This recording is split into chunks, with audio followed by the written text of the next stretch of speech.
우리 좋아하는 있는 분들과 인사하겠습니다. 예수님은 그리스도이십니다.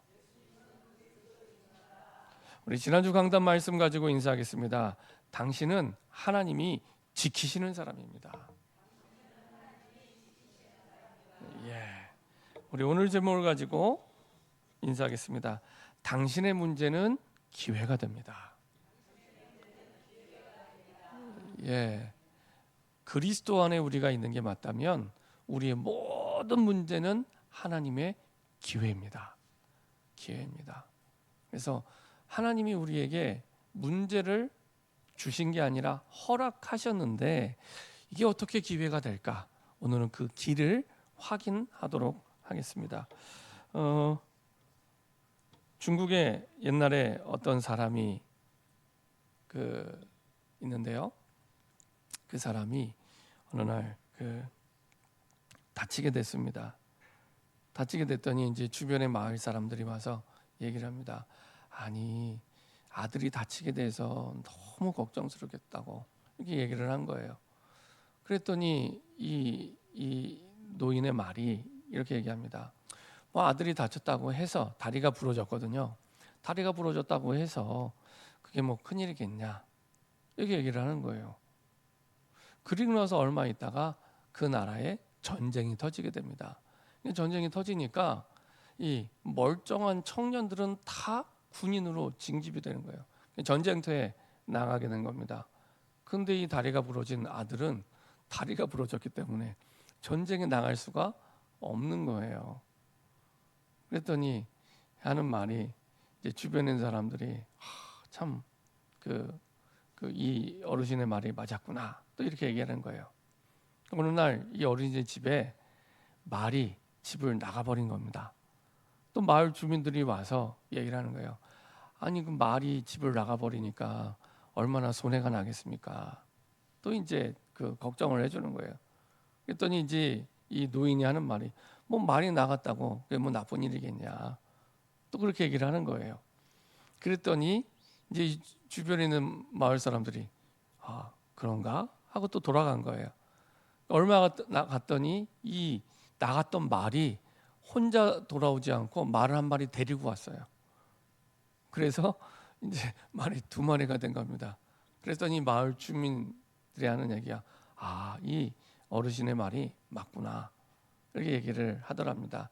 이걸 보고 네 글자 한자성어로 세옹지마 이렇게 얘기합니다. 세옹지마. 그러니까 우리에게 안 좋은 일이 있다고 해서 안 좋은 게 아니고 또 좋은 일이 있다고 해서 그 정말 좋은 일이냐. 이게 불신자들이 하는 얘기도 그렇습니다. 세옹지마라고 얘기를 합니다. 근데 그리스도 안에 있는 하나님의 자녀에게는 모든 것이 반드시 하나님의 뜻을 이루는 기회가 됩니다. 예외가 없습니다. 감사하죠. 예외가 없습니다. 반드시 하나님의 뜻을 이루는 기회가 됩니다. 그것도 그냥 뜻이 아니고요. 항상 더 좋은 뜻, 비교할 수 없는 항상 더 좋은 뜻을 이루는 기회가 됩니다. 꼭 기억하시기 바랍니다. 하나님의 자녀가 됐다는 건 그래서 어마어마한 축복을 받은 겁니다. 어떤 문제를 만나도 불신자도 세옹지마라고 얘기를 하는데 우리는 그 정도 수준이 아니라 항상 더 좋은 계획이 준비되어 있습니다. 근데 우리는 자꾸 오해하고 착각해요. 불신앙합니다. 왜냐? 안 보이니까. 내 눈에 안 보인다고, 내 귀에 안 들린다고 오해하고 착각할 때가 대부분입니다. 근데 우리가 부족하다고 하나님이 부족한 게 아니거든요. 하나님은 전능하십니다. 그렇죠? 우리가 부족하다고 우리가 받은 복음이 부족한 게 아닙니다. 나는 부족해도 내게 주신 복음은 완전합니다. 그래서 복음을 믿는 믿음을 가지고 있으면 하나님이 주신 완전한 그 축복 속으로 들어가게 됩니다. 바울은 이 믿음이 있었습니다. 수없이 많은 환난, 수없이 많은 핍박, 계속해서 감옥에 갇히고 어려움을 당하는데 바울에게는 어떤 믿음이 있었냐? 복음을 믿는 믿음이 있었습니다. 그래서 복음을 믿는 믿음 속에 내 인생의 과거의 문제, 십자가에서 끝났구나. 내 오늘의 문제 끝났구나. 미래 또 문제 올 텐데 끝났구나. 그 믿음이 확실히 있었습니다. 그냥 있는 게 아니라 진짜 믿었어요. 그래서 하나님이 주시는 계획을 말씀 따라 확인했기 때문에 사실은 그 자기를 죽이지 않고는 먹지도 않고 내가 물을 마시지도 않겠다. 얼마나 두렵겠습니까? 그게 40명이에요. 암살단 40명이 결단한 겁니다. 이게 한국어 성경에는 참 이렇게 편안하게 완곡하게 표현했지 원래 원어의 뜻을 보면은 이 사람들은요, 내가 저주를 받아도, 내가 바울을 죽이지 않으면 저주를 받아도 차라리 그게 나라는 이런 뜻입니다. 야, 사람이 어떻게 어떤 사상이 들어갔길래 어떤 생각이 들어갔길래 이렇게까지 바울을 죽이려고 할까요? 내가 바울을 죽이지 못하면 저주받는 게 나라고까지 할 만큼의 결단을 한 사람들입니다. 이 사람들이. 그런 암살단 40명이 바울을 죽이려고 쫓아오고 계획을 짜는 거예요.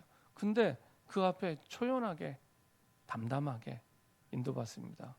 왜냐? 미리 확실한 예방 주사를 맞았어요. 그게 사도행전 23장 11절이었습니다. 사도행전 23장 11절에 하나님이 바울이 기도 중에, 기도가 없으면 사실은 우리는 모든 걸 놓치고 잃어버리게 됩니다. 기도 중에 하나님의 음성이 들리게 되죠. 하나님의 말씀이 임하게 됩니다. 그날 밤에 주께서 바울 곁에 서서 이르시되 기도 중에 담대하라. 내가 예루살렘에서 나의 일을 증언한 것 같이 로마에서도 증언하여야 하리라. 바울은 이 말씀을 확실하게 붙잡았어요. 근데 이 확실한 믿음의 근거, 이 믿음이 어디 있냐? 나의 일을 증언한 것 같이. 실제로 바울은 예루살렘에서 자기를 죽이려고 하는 그 현장에서 그리스도를 증거했거든요. 그렇죠? 그 믿음의 역사를 이미 체험해서 알고 있었습니다. 그러니까 믿음이 단순히 내가 듣는 걸 끝난 게 아니라 이게 체험이 돼서 자기 걸로 돼 있는 거예요. 근데 중요한 건 이 믿음이 우리를 위기에서 문제에서 뛰어넘게 하는 확신이 됩니다. 그렇죠? 똑같은 말씀을 들어도 어떤 사람에게는 그것이 듣고 끝나는 얘기가 있는데 어떤 사람에게는 그것이 위기와 모든 환난과 핍박을 넘어서는 믿음이 되는 그 근거가 여기 있습니다. 여기 있습니다. 실제로 현장에서 그리스도를 증거해 봤더니 하나님이 하시는 역사를 체험한 거예요. 그 믿음이 40명의 암살단이 있는데 그 암살단이 있음에도 불구하고 담담하게 요동치지 않는 그 믿음이 된 겁니다. 그 믿음 따라 네가 증거했던 것처럼 로마에서도, 로마가 어떤 나라입니까? 그 당시에 예루살렘도 이스라엘의 가장 발달된 나라였는데 그것과 비교할 수 없을 만큼 세계를 호령하는 나라, 그렇죠? 세계에서 가장 그 당시에 발전한 나라. 지금으로 하면 어떤 나라일까요? 미국의 뉴욕쯤 될까요? 그 뉴욕의 한복판에서 너가 그리스도를 증거하게 될 거야. 그 얘기를 하는 겁니다. 바울은 그걸 믿었어요. 그거를 지식으로 받은 게 아니라 믿었어요. 왜? 본인에게 예루살렘에서 복음을 증거한 확실한 체험이 있었기 때문에, 확실한 체험이 있었기 때문에 그 믿음이 위기를 기회가 되게 하고 하나님의 계획을 믿는 믿음으로 연결시킵니다. 주님의 성령이 함께 하심이 믿어졌던 거고요. 그래서 환난은 축복의 길이 됩니다. 환난인 줄 알았는데 로마로 가는 지름길이에요. 바울이 배표도 끊지 않고 비행기표도 끊지 않고 로마로 가요. 그것도 바울을 470명이 보호하는 그 여정 속에 있습니다. 40명이 달려들려고 했더니요, 하나님이 470명으로 보호하세요. 얼마나 멋있는 하나님입니까? 우리가 혹시 어려움과 문제와 환난을 당했다면 하나님은 적어도 10배 이상으로 보호하시고 확실하게 이끄시는 줄 믿습니다. 그렇죠? 얼마나 감사합니까? 그래서요, 조금 이제 내일부터 특별 새벽 기도가 시작될 텐데 멋있는 믿음이 시작됐으면 좋겠어요. 멋있는 믿음. 진짜 하나님의 바지가랑이라도 붙잡고 내가 하나님 말씀대로 했으니까 하나님이 역사하시옵소서. 그래서 사실은 아쉬운 소리 하지 않고 멋있게 믿었으면 좋겠습니다.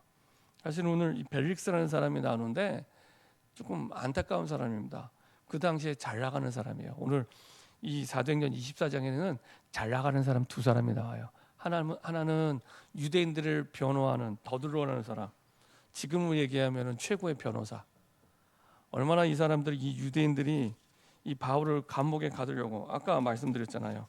40명이 생을 걸고 바울을 죽이려고 한다고. 그러다 보니까 그 당시 최고의 변호사 더들로를 데리고 지금 총독 앞에 가는 거예요. 재판받아야 되니까. 재판장에서 총독의 마음을 돌려서 끌어와야 되니까 최고의 스펙을 가진 변호사를 스카우트했는데 그게 더들로예요. 그리고 또 한 명 최고의 스펙을 가진 사람이 벨릭스라는 사람입니다. 이 사람은 자수성가한 사람입니다. 이때 당시 나이가 60세였고요. 60세였고요. 그리고 이제 이방인으로서 총독에 오른 사람, 로마 사람이 아닌데 로마의 총독까지 됐다는 얘기는 어마어마하게 자수성가한 사람이에요. 제가 군 생활할 때 우리 대대장이 있었습니다. 우리 대대장이 그 대대장이면은 계급이 중령이거든요. 근데 보통 그 지금은 모르겠습니다. 지금은 뭐 많이 달라졌겠죠. 제가 군 생활할 때까지만 하더라도 군 출신이 어디냐에 따라서 올라가는 계급이 어느 정도 정해져 있었습니다. 군 출신이 이제 장교도 여러 길이 있잖아요. 갑종 출신이라고 있습니다. 갑종 출신은 이등병부터 이제 그 장교까지 다니 이등병 생활 다 하고 그 당시 옛날에 군 생활 3년씩 했잖아요. 이등병 생활 다 하고 하상까지 하다가 이제 장교가 된 출신이 갑종 출신입니다. 그러니까 병사들의 마음 너무나 잘 알죠. 하사관들의 마음 너무나 잘 알죠. 그리고 나서 다시 소위 계급장부터 차근차근 중위, 대위, 소령, 중령까지 된 사람.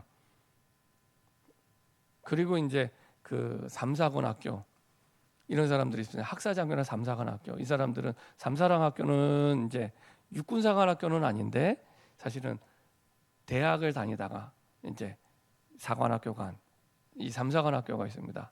그리고 또 하나는 학사장교라고 해서 대학을 졸업하고 이제 장학금을 줄 테니까 이제 장학금 받은 만큼 근무해라 해서 학사장교. 학사장교 좀 길어요. 그래서 군복무 기간이 7년입니다. 그리고 이제 그 제일 그 세상 말로는 성골이라고 하죠. 성골. 세상 말로는 가장 출세길이 열렸다 하는 사람들이 이제 육군사관학교입니다. 육군사관학교는 이제 대학처럼 가서 공부를 하고 졸업하고 훈련을 받고 이제 하게 됩니다. 근데 이제 거의 대부분 갑종이나 삼사관학교나 그 다음에 그 학사장교는 대부분이 대위, 잘해야 소령에서 끝납니다. 그러니까 대위와 소령은요 어마어마한 차이입니다. 대위에서 예편하면은 아무것도 아니에요. 근데 지금은 모르겠지만 소령에서 예편하게 되면은 예편하고 나서의 그 미래가 보장이 돼요. 그 사람들이 대부분 그 민방위대 동대장 하는 분들이 대부분 영광급으로 이제 제대하신 분들이에요. 그 미래를 나라에서 보장해 연금도 주죠, 보장해 주죠. 근데 그때 저희 대대장은 갑종 출신이었어요. 이등병부터 이등병에 그 다음에 그 하사관에 거기에다가 소위부터 가장 말단 해서 중령까지 다. 그래서 거의 뭐 전설 같은 존재죠. 아마 그 사람은 그 대령까지는 충분히 갈 거다. 워낙 실력 있고 능력 있고 탁월하고요. 실적이 뛰어나고요. 그랬던 사람입니다. 그 사람이 누구였냐? 제가 한참 설명했는데 그런 사람이 벨릭스입니다. 가장 낮은 신분에서부터 로마의 총독까지 그러니까 수단과 방법을 가리지 않고 총독이 됐겠죠. 수단과 방법을 가리지 않고 자수성가한 이런 사람이었습니다. 하지만 인생은 그렇게 행복하지 않았습니다. 보니까 이 총독도 이혼을 2번이나 했고 나중에 나오는 이 드루실라라는 부인이 3번째 부인이에요. 3번째 부인이고 그리고 이 드루실라는 사람도 이혼하고 재혼한 사람. 나이가 몇 살이냐? 18살. 그리고 이때 당시에 벨릭스 총독은 60살. 나이가 차이가 굉장히 많이 나죠. 그리고 부인도 로마 사람이 아니라 유대인. 여튼 이제 그런 총독 앞에 지금 이 아나니아와 이 대제사장과 그리고 장로들과 이 사람들이 단단히 변호사 한 명 데리고 준비해서 가는 여정 속에 있습니다. 하나님께서는 그럼에도 불구하고 하나님이 이루시고자 하는 천평과 그 언약은 아무도 막을 수 없기 때문에 그 속에 하나님은 지키시고 보호하시죠. 다시 말하면 바울에게 주셨던 그 복음을, 이 복음이 완전한 복음이구나라고 믿는 그 믿음 속에 있는 사람이었습니다. 그래서 복음을 완전 복음으로 믿는 사람은 어떤 사람입니까? 모든 것을 그리스도 안에서 수용하는 사람입니다. 그렇죠? 나를 미워하든 싫어하든 좋아하든 안 좋아하든 문제가 있든 없든 그 모든 것들을 그리스도 안에서 수용하는 사람. 수용만 하면은 살릴 수 없으니까요. 모든 것을 그리스도 안에서 초월하는 사람. 그렇죠? 하나님의 계획을 발견할 때 넘어서게 됩니다. 하나님의 계획을 발견할 때 그 사람에 대한 하나님의 계획, 또 그 현장에 대한 그 고민에 대한 그 문제에 대한 하나님의 계획을 발견할 때 초월하게 되고요. 그렇게 되면은 모든 것을 그리스도 안에서 살게 돼요. 그 사람도 살게 되고요. 그 가족, 가문 살게 되고요. 내가 하는 일도 살아나게 됩니다. 모든 것을 살리게 됩니다. 근데 이 축복이 복음 안에 있습니다. 복음 안에. 내가 복음을 어떻게 믿고 있느냐? 이 복음이면 충분하냐? 정말 이 복음 안에 지난주 강단 말씀대로 골로새서 2장 2절 3절 모든 지혜와 지식의 보화가 바울이 믿은 대로 믿고 있냐? 바울은 그렇게 믿고 있었어요. 그래서 사람들도 이렇게 죽자고 달려드는 사람들도 수용할 수 있고 초월할 수 있었고 살리는 사람이었습니다. 로마서 9장 1절부터 3절에 바울의 그 고백이 잘 나타나 있습니다. 로마서 9장 한번 보도록 하겠습니다. 로마서는 바울이 지금 이 재판을 받기 전에 썼던 글입니다. 예루살렘에 올라가기 전에 썼던 편지가 로마서이기 때문에 예루살렘에 올라가기 전에 바울의 마음을 잘 알 수 있겠죠. 로마서 9장 1절부터 3절입니다. 로마서 9장 1절부터 3절.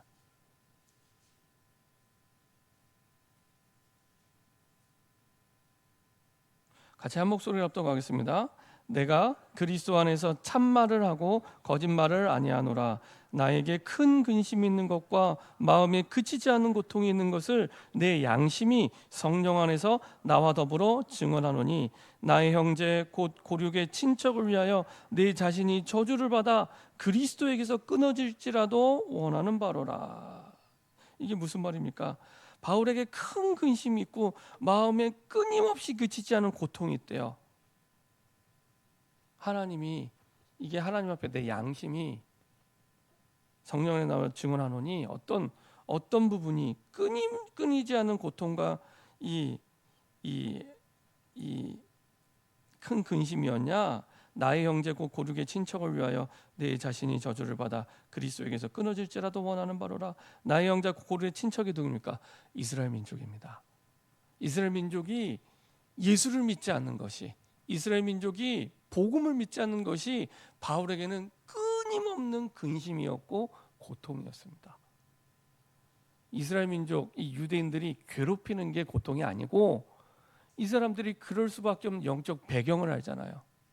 사단에게 속아 불신앙에서 죄를 짓고 하나님을 떠나 있기 때문에 어마어마한 구약의 율법을 가지고 있는데도 복음을 모르고 붙잡고 있으니 율법주의적으로 사람을 죽이려고만 애쓰는, 그럴 수밖에 없는 이 사람들의 영적 상태와 영적 배경을 알고 있기 때문에 자기의 동족, 내 민족, 내 동족이 예수를 믿지 않는 게 끊이지 않는 내 고통이고 아픔이었던 겁니다.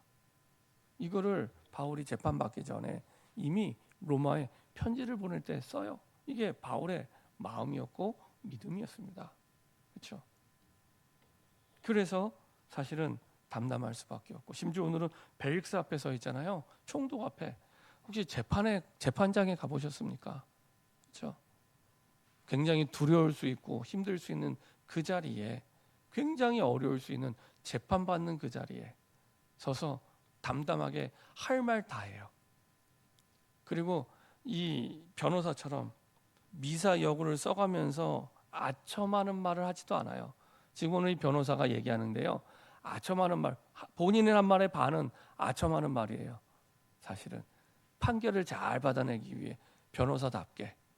근데 바울은 그런 말 하지도 않습니다. 담담하게 있는 그대로를 얘기를 하고, 그리고 그것을 기회 삼아 복음을 준 거예요. 어떻게 이렇게 할 수 있었을까요? 첫 번째로 바울은 법정 앞에 섰는데 하늘의 뜻이 무엇인지를 알고 있었어요. 하늘의 뜻. 어떤 게 하늘의 뜻이냐?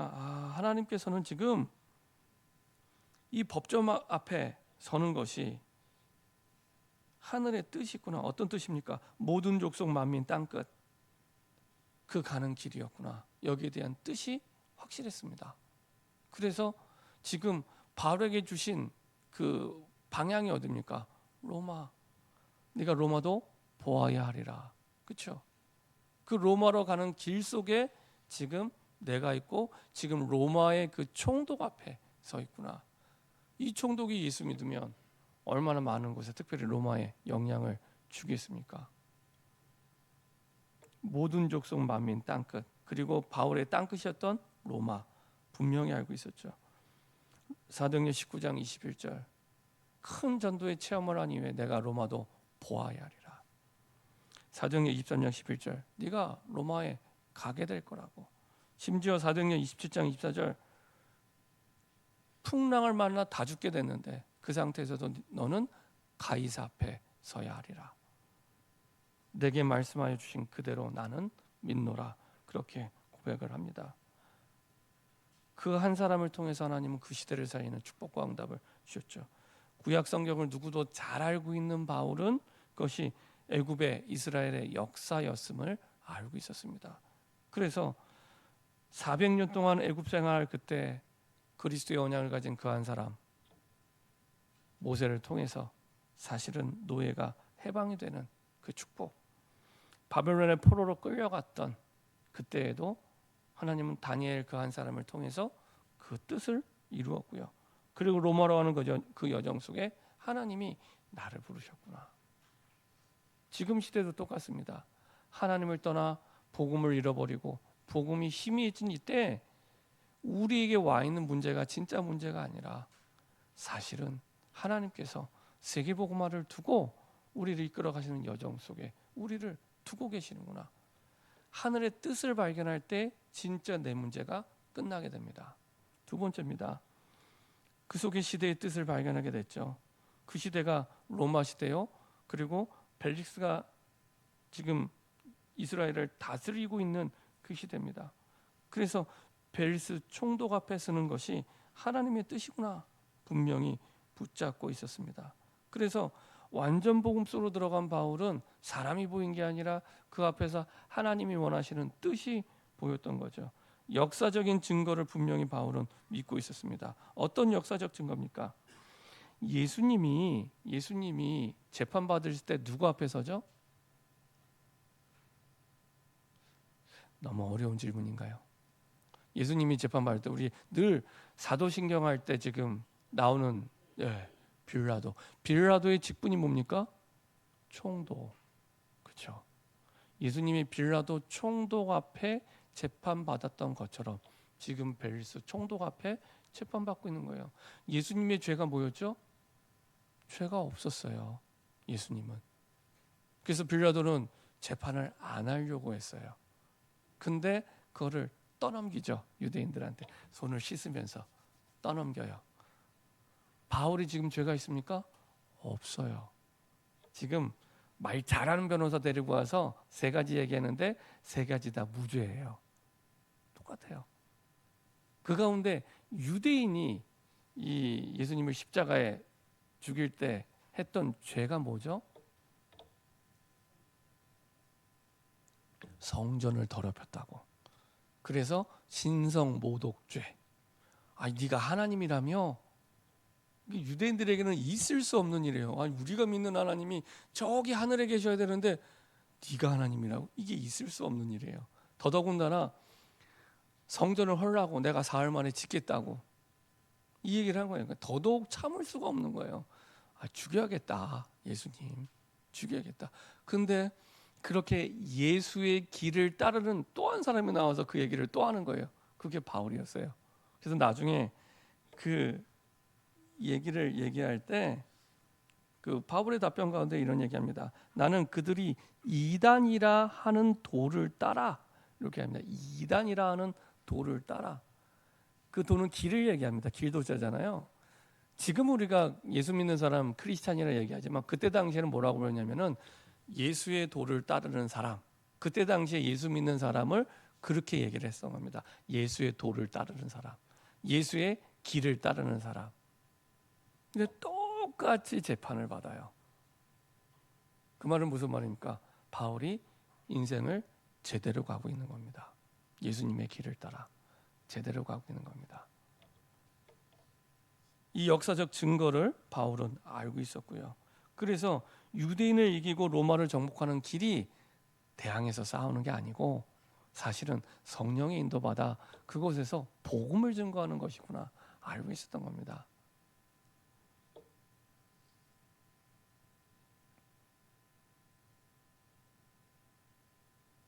자, 세 번째로 그랬더니 바울은 바울을 향한 인생의 뜻이 보였던 거죠.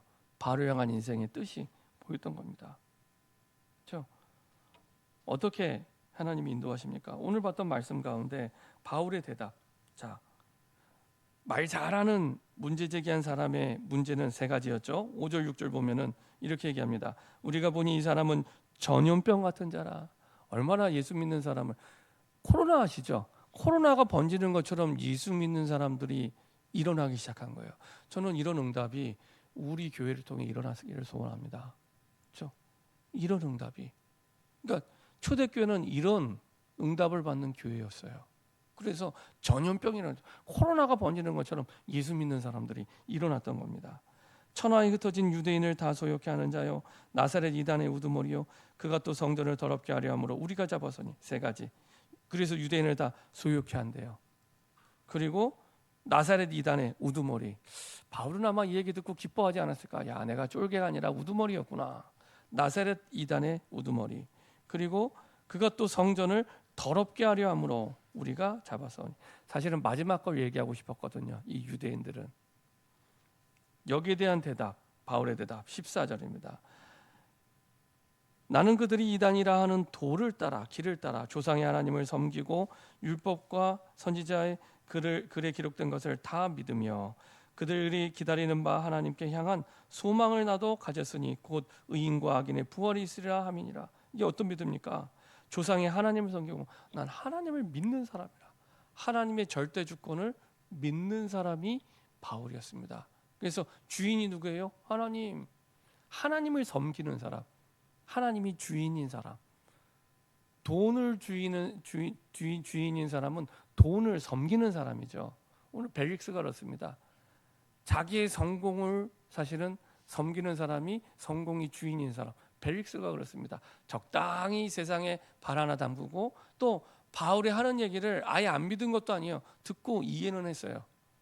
세상에 적당히 발 하나 담그고 그리고 바울이 하는 얘기에도 적당히 발 하나 양다리 걸치고 있는. 근데 이 시대에 양다리 걸치는 신앙이 너무 많아요. 적당히 세상에 한 다리 걸치고 적당히 교회도 한 다리 걸치고. 그렇죠? 벨릭스가 사실은 그런 사람이었습니다. 근데 바울은 조상의 하나님을 섬기고 그리고 율법과 선지자의 글에 기록된 것 성경을 다 믿는 사람. 그렇죠? 아는 사람 말고 믿는 사람. 믿는 사람. 그래서 히브리서 12장 2절에는 이렇게 얘기합니다. 믿음의 사람이 어떤 사람이 있는지 선진들이 이로써 증거를 얻었느니라. 다 증거 얻고 싶죠. 하나님의 역사를 체험하고 싶죠. 하나님의 말씀을 믿을 때 말씀이 기준이 될 때 증거를 얻게 됩니다. 다른 길은 없습니다.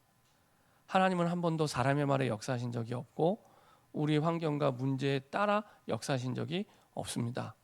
선진들은 말씀을 믿는 믿음으로써 증거를 얻게 됩니다. 거기에 믿음의 발판을 둔 사람, 하나님의 주권을 믿고 하나님의 방법이 그리스도심을 믿는 사람. 그렇죠?